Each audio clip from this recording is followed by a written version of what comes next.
అక్క చెల్లెమ్మలు, అవ్వతాతలు, పెద్దలు, స్థానికులు అందరికీ కూడా నమస్కారాలు తెలియజేసుకుంటూ ఉన్నాం.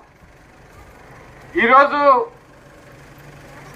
ఆత్మకూరు నియోజకవర్గం 10 సంవత్సరాలుగా చూడండి, మీరందరూ 10 సంవత్సరాలుగా చూడండి, ఒకటే పార్టీకి మీరందరూ కూడా ఓట్లు వేశారు.